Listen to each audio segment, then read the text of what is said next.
Hey everyone, this is Prince Watercress, and welcome back to Let's Play WWF Royal Rumble. We are going to do a feud, much like we did the last two videos, where I'm going to mention a feud.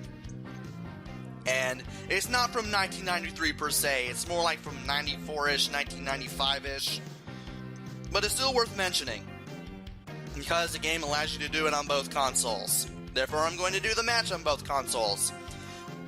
Heads is the winner, tails is a loser, just like the last two videos.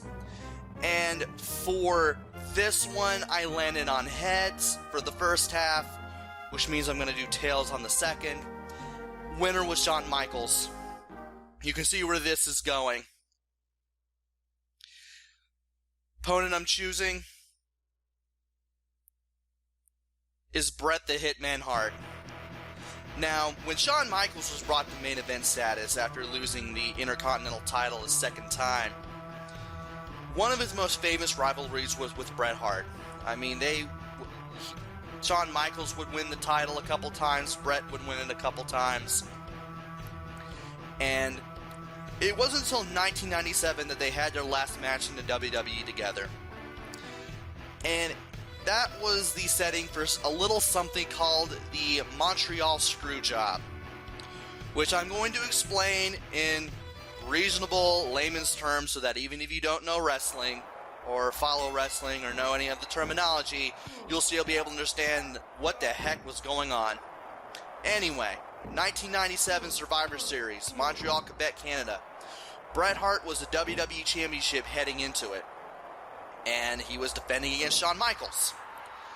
And they were both in a feud at that time. The two of them hated each other, on camera obviously, but what not many people knew, basically nobody knew, was that they hated each other in real life as well.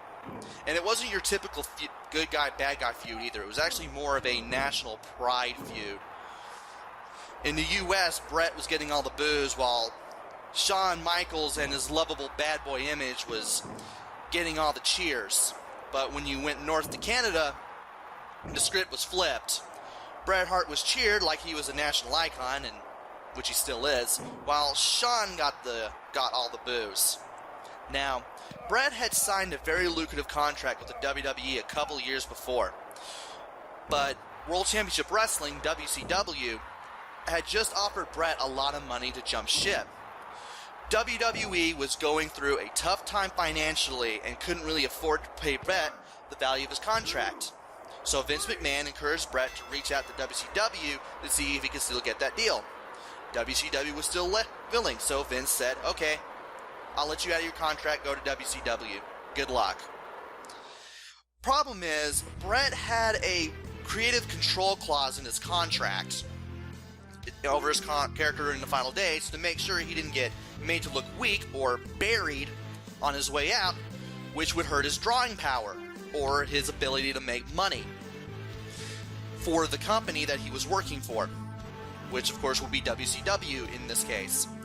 As part of the creative control, Bret did not want to lose the championship to Shawn in Canada, but Vince wanted that to happen.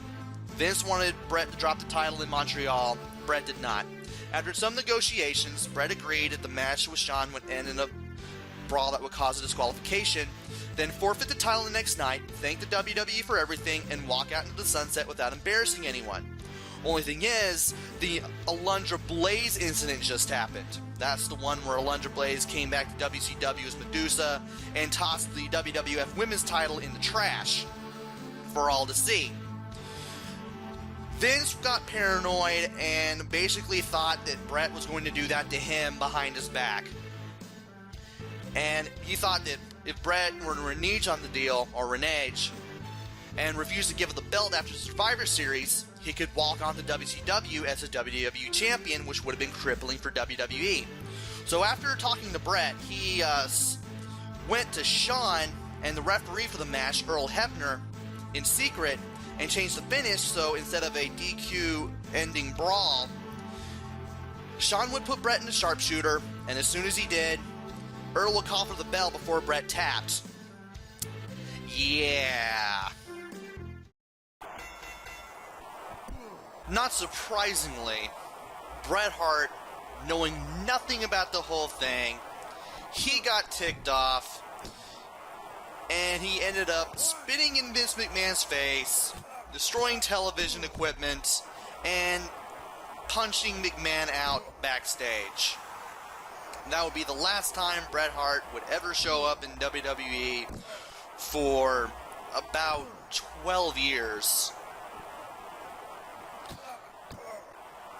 And it took a long time for Bret Hart and Shawn Michaels to really patch things up and call a truce over the whole thing.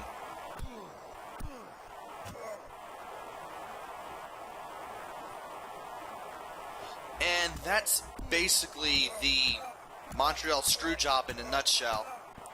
And with that, there's basically nothing else to talk about except my final thoughts of the game. What do I think of Royal Rumble? Well, it's an okay game.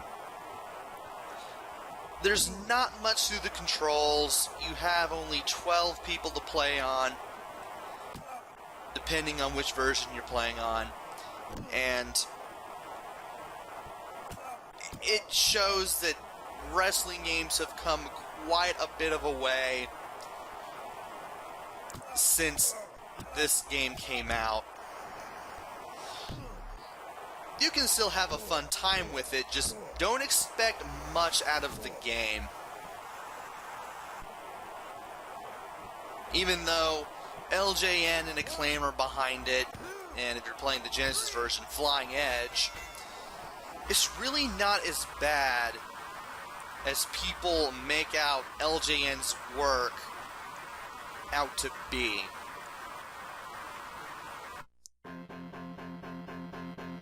It could be a better game, there could be more to this, but I actually do kind of like this game.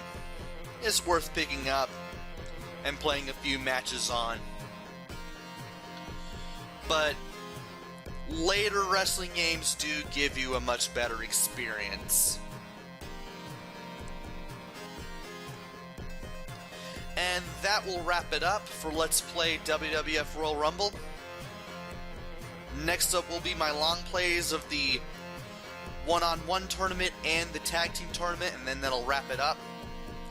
Hopefully I'll be back with another game.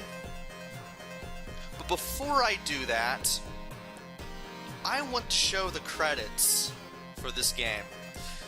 If you boot the game up and you leave it running long enough, instead of getting a demo match, you actually get the credits for this game. And it's not really a long set of credits, only a handful of people worked on this game. But it is worth looking into. So let's take a look. The credits are the same regardless of which version you play as. Grunts and Groans are done by Tony Chimmel, Mike Chioda, and John D'Amico. Those three names are actually notable because Mike Chioda is a referee, Tony Chimmel is one of the announcers, and John D'Amico is a member of the production crew. And believe it or not, as of 2015, all three of them still work in the WWE. So I thought I might as well go ahead and show off the credits there and give you that little fast fact.